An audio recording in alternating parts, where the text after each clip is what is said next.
shirkani ay maanta isugu yimaadeen ergooyinka shirka maamul sameynta shabeellaha dhexe iyo hiiraan ayaa waxa uu ku saabsanaa daahfurka akhrinta qabi qoraalka dastuurka uu yeelanayo dowlad goboleedka shabeellaha dhexe iyo hiiraan waxaana wasaaraddu ay sheegtay in toddobaadkan ergooyinku ay ka doodayaan dastuurka uu yeelanayo shabeellaha dhexe iyo hiiraan maanta waxay ahayd maalintii labaad ee daahfurka akhrinta qabi qoraalka dastuurka maamul goboleedka hiiraan ee shabeellada dhexe waxaa la dulmarayay lixda cutub uu ka kooban yahay qabi qoraalka heshiiska bulsho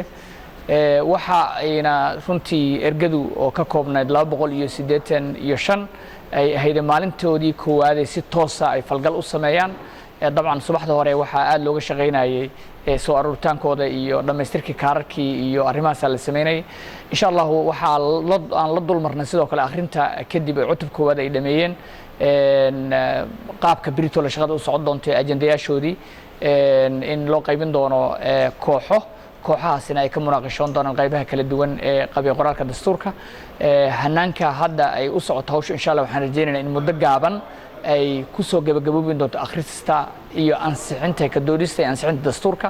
insha Allah gudiyadii arintaas shaqada ku lahaayna way in soo gaari doonaan waxaan aad u rajeynaynaa jadwalkii shaqo ee aan ku soconay in uu dhaboobi doono oo maalmaha soo socota insha Allah ansixinta dastuurka iyo israaci doonaan soo xireynta xildhibaanada arinta waxa garab socday runtii labadii maalmood la soo dhaafay qabashadii xildhibaanadii beelaha kala gidisan oo qaarkood inta badan soo gudbiyay waxaan aad u rajeynaynaa iyadan insha Allah sabtida dhaarinta inaan bilaabi doono soo socoto dardargelinta sameynta maamulka hiiraan shabeellada dhexe si dhab ah bay u socotaa waqtigeedin insha Allah way ku qabsoomi doontaa sidoo kale Professor Yahya Ali Ibrahim ayaa sheegay in qaar ka mid ah ergooyinka shirka ay weli soo xaroonin dardargelinta sameynta maamulka hiiraan shabeellada dhexe si dhab ah bay u socotaa waqtigeedin insha Allah way ku qabsoomi doontaa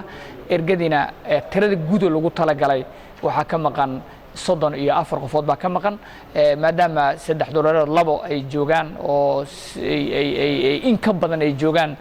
dabcan in la qabto shaqada hawsha ee hore loo qabto waxa weeyaan waa waajib in saaran dejintoodii iyo ka warqabkoodii iyo daryeelkoodii iyo hanaankaas baan waxaan ka shaqeynaa maalmihii la soo dhaafay waxa la og yahay dhisid maamul goboleed iyo ama hanaan dawladeed ba inuu si sahlan oo la soo bilaabayo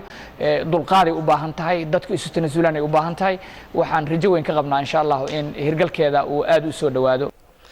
Ismaaciil Cabdulle Sabriye Universal TV Jawhar